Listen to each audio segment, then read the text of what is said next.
Y el IBEX 35 parece que quiere recuperar parte del terreno perdido en estos días y, de hecho, en la misma sesión de hoy, que abría con pérdidas, perdía los 17.000 puntos en los primeros compases de cotización y ahora mismo se da la vuelta. En este momento se anota un 1,67%, suficiente para recuperar el pulso en los 17.346 puntos, con Acciona Energía como principal protagonista, sube un 5,64%, Amadeus un 4,08% y Solaria un 4,08%. Entre las compañías que más bajan están la gran campeona de estos últimos días, Repsol, que corrige un 2,32%, Enagas un 0,95% y Red Eléctrica un 0,07%. Esto es lo que tenemos ahora mismo en el mercado español, pero están pasando muchas cosas y la atención que tenemos todo el día sobre los mercados nos obliga a contactar con especialistas, con expertos de primer nivel que nos ayuden a leer los movimientos que vemos en los mercados y que trasciende el día a día de índices como el español, que como les decimos siempre es el nuestro, pero es un índice pequeñito de apenas 35 valores, muchos de ellos considerados small caps en el mundo entero y que no son decisivos para anunciar o avanzar el devenir de indicadores como el europeo o el norteamericano. Podemos hablar ya con uno de estos especialistas. Él es asesor financiero, es profesor de la Universidad Francisco Marroquín y amigo de este programa. Gustavo Martínez, ¿qué tal? ¿Cómo estás? Muy bien, Luis, ¿cómo va todo? Bueno, pues de momento, como te digo, está observando ahora mismo las aplicaciones en tiempo real, el mercado español dándose la vuelta al positivo, un 1,6% arriba, pero son otros los valores que me preocupan y otras las dinámicas de mercado que podemos avanzar o que podemos ir descontando respecto a lo que están haciendo nuestros políticos.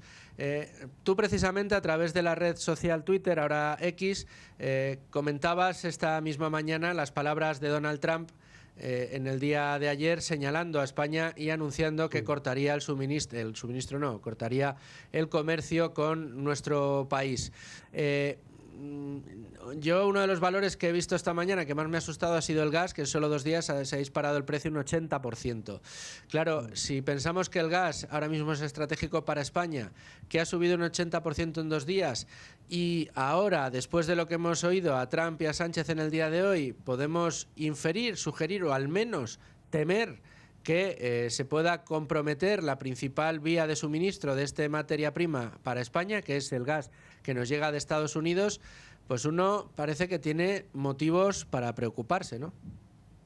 Bueno, es cuando tienes es que me iba a decir una cosa, pero cuando tienes un presidente que es tan tremendamente irresponsable, que antepone pues la cortina de humo al bienestar general de la población, al margen de que te pueda gustar más o menos Trump, que eso, por supuesto, cada uno tiene su opinión y yo no soy ningún erudito de Trump, pero hombre, ¿cómo vas a echarte a Estados Unidos detrás con lo que tienes encima? Porque es que encima eres un país que tienes unas métricas muy subdesarrolladas en muchos de los campos macroeconómicos. Por tanto, en lugar de tener puentes, te vuelves enemigo de los países que más te proveen, pues entonces apaga y vámonos, ¿no? Se haces pan como tortas.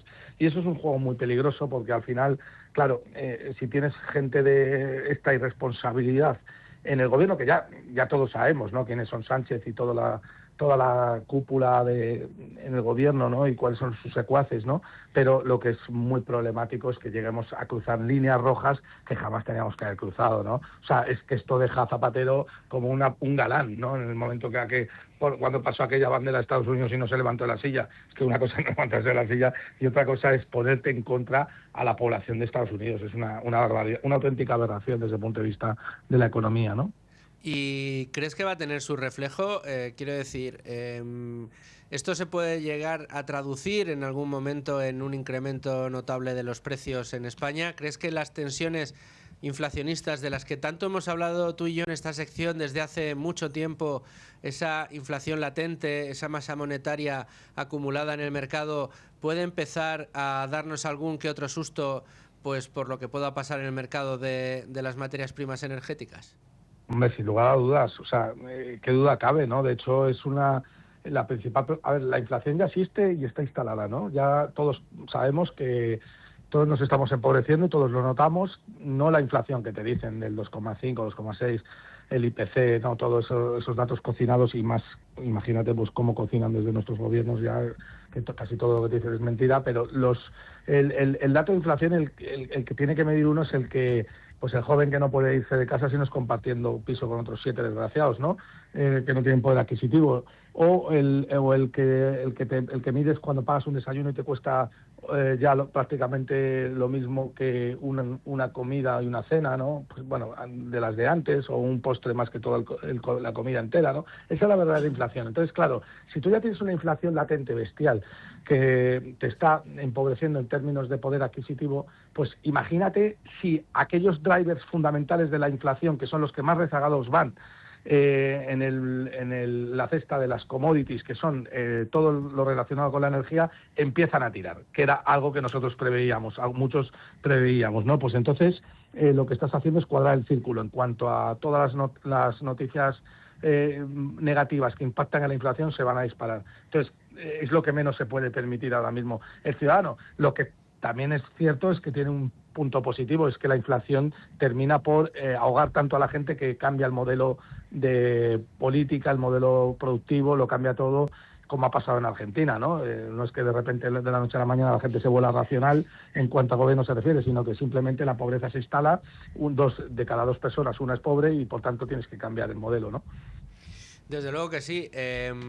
Lo único que, bueno, no sé hacia dónde tendremos que cambiar el modelo, porque otra de las amenazas que ha puesto encima de la mesa el presidente del gobierno esta mañana es en que todos tranquilos, porque si aquí viene una crisis, aquí estoy yo, que ya veis lo bien que lo hice en pandemia y ya veis que lo bien que lo hice en la crisis energética. En la crisis energética, recordemos, se tradujo en una inflación brutal que sufrimos en España y que él aprovechó para no deflactar la tarifa del IRPF y conseguir récord tras récord de recaudación en impuestos, es decir, disparar la recaudación impositiva y fiscal gracias a que nos empobrecíamos todos los españoles, pero es que previamente en pandemia quien firmó el peor desempeño económico de todos los países de la Unión Europea fue España, bajo su gobierno. Sí, sí, bueno, todos sabemos quién es el presidente del gobierno, todos sabemos lo que es el socialismo. Eso ya no nos puede coger por sorpresa a nadie, pero claro, hay una parte importante de la población que traga con todo y que legitima ese robo a gran escala que es la inflación. Y por supuesto que el problema principal que tenemos nosotros es que tenemos un gobierno que expropia deliberadamente y de manera progresiva a sus ciudadanos. Pero bueno, en fin, ¿qué te voy a decir yo, Luis? Que no digas tú. Todos lo sabemos, pero nadie cambia nada, ¿no? Entonces, si tenemos que esperar a que el ciclo nos cambie, pues la cosa será mucho peor. Eso pasó en Argentina, pasa en Venezuela, pasa en los países que tienen un grado de expropiación y de socialismo mucho más metastatizado. Pues igual tenemos que esperar a que pase aquí también, ¿no? No lo sé.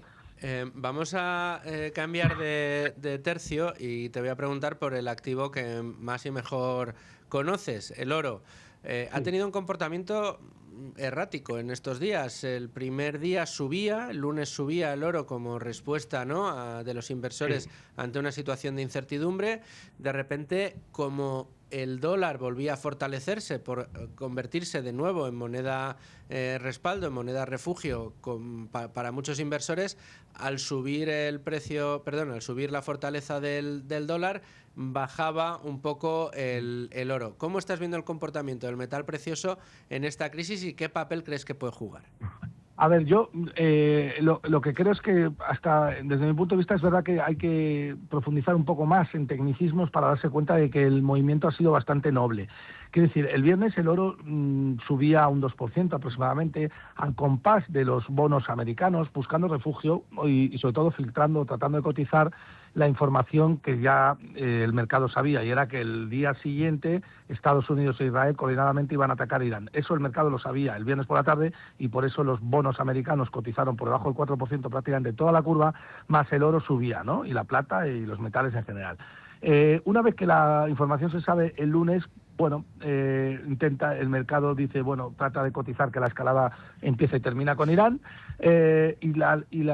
hoy estando a miércoles se pega ayer una gran leche porque esa cotización que había hecho el lunes es demasiado optimista para la realidad, optimista, ¿no? Entonces los índices europeos viven un sell-off o una de las caídas más grandes en el último año.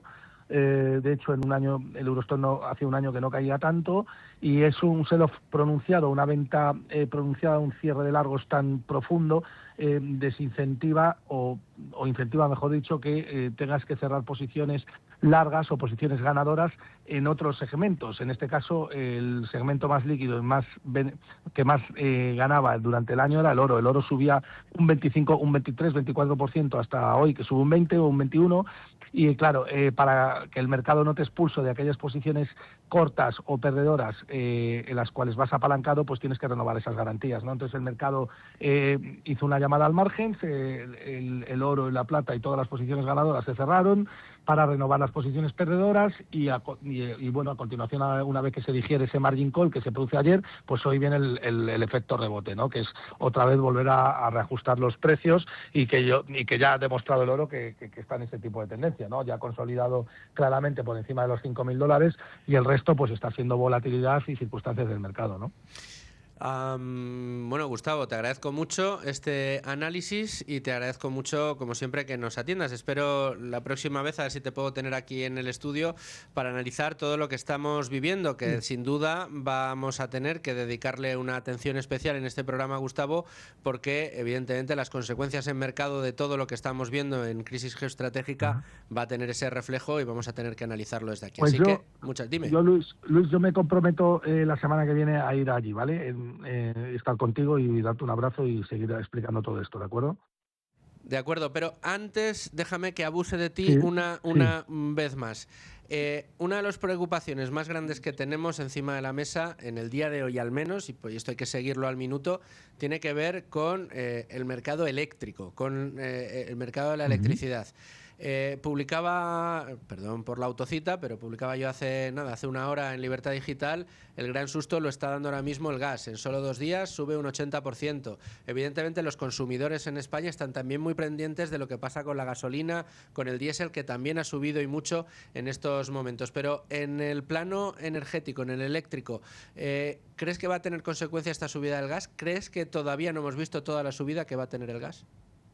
Bueno, es complicadísimo hacer un diagnóstico porque la información, como bien sabes, Luis, va viniendo y yendo y es complicado, ¿no? Pero lo que sí que sé es que es un componente crucial en la vida de las personas y en la inflación y en la formación de precios, ¿no? Lo que sí sé es que va a seguir habiendo mucha volatilidad, tanto en el gas como en la electricidad como en el petróleo. Eso es lo que te puedo garantizar. Ahora bien, si mañana se relajan porque las tensiones se relajan y hay un clima menos hostil o más favorecedor a las relaciones comerciales, pues obviamente corregirá, pero hacer un pronóstico en el estricto corto plazo es complicadísimo. Pues hasta aquí, Gustavo, ahora sí te dejo marchar y Vale. nos vemos la semana que viene. Un abrazo. Pero no solo tenemos a Gustavo Martínez, les hemos prometido un programa especial y lo estamos teniendo, especialistas de primer nivel como Joel Grau, que bueno, pues nos adelantaba el lunes cómo eran las complicaciones en el estrecho de Ormuz, y queremos seguir hablando con él para que nos explique qué está viendo él en los movimientos que estamos observando en los últimos días, hoy muy especialmente con ese rifirrafe, por llamarlo suavemente, entre Estados Unidos y España, con esa posición española de abierta animadversión hacia Estados Unidos. Joel Grau, ¿qué tal? ¿Cómo estás? ¿Qué pasa, Luisfer? ¿Cómo estáis? Pues muy bien, muy contento de poder contar contigo en directo aquí en Con Ánimo de Lucro. Joel, ¿ha cambiado algo respecto a la posición que está ocupando los buques en el estrecho de Ormuz y todo lo que pueda suceder con la evolución de los precios del petróleo y del gas?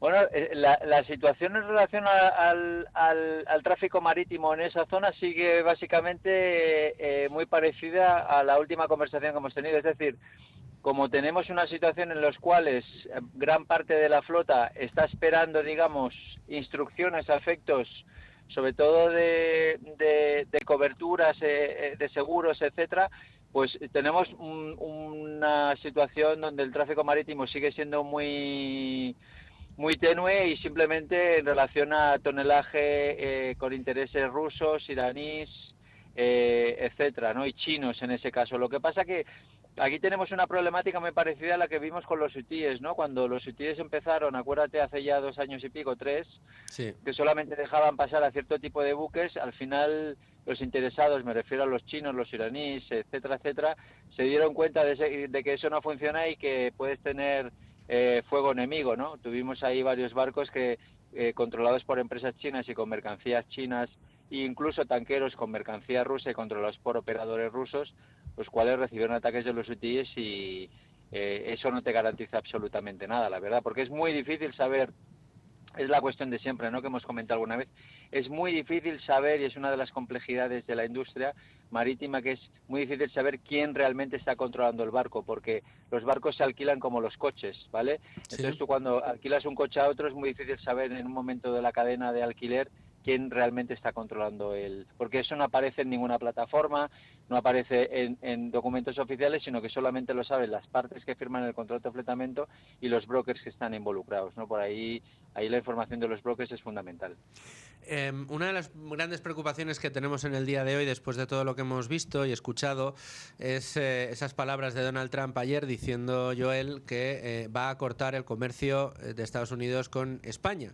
Todos sabemos cómo es Donald Trump, todos sabemos que no se le puede tomar a pie de la letra todo lo que dice, pero lo cierto es que el presidente de los Estados Unidos ha dicho abiertamente, vamos a cortar el comercio con España. Yo creo que a pocos se les escapa o se nos escapa, Joel, que la gran parte o la mayor parte del gas que se consume en España nos llega vía shipping desde Estados Unidos, vía barco. Tú, precisamente, como experto y especialista en esto de los fletes y de los barcos, ¿cómo ves la posibilidad o cuántas posibilidades tiene Estados Unidos de decir vamos a recortar el número de barcos que van a transportar gas hasta España? Bueno, en el tema del gas, porque como sabes, cada subsegmento de shipping es diferente, ¿no? Si hablamos de portacontenedores es una cosa diferente, si hablamos de carbón o cemento o de cereales es diferente, y hablando de gas, uno de los fundamentales de la industria del gas es que son contratos a largo plazo, que son contratos que ya están cerrados, ¿vale?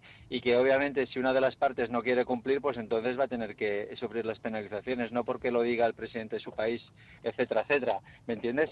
Entonces, son contratos que se tienen que respetar, son contratos de suministros en los cuales la pata marítima pues tiene una parte en la cadena de valor del gas menor, sobre todo la gasificación y regasificación es donde tienes la parte de valor más importante en la cadena del NG, y son contratos que de largo plazo, no estamos hablando de mercados spot, sino contratos de largo plazo de suministro, que obviamente al ser contratos privados, pues las partes los van a tener que respetar, o si no, obviamente ver las cláusulas de cancelaciones en su caso, y pagar las indemnizaciones o lo que fuera correspondiente en base a los contratos acordados. Por lo tanto, esos contratos se tienen que seguir performando y se tienen que seguir cumpliendo, ¿me entiendes? O sea que de momento podemos estar más tranquilos de que por ahí no vamos a sufrir pues un problema de suministro de gas, al menos de momento.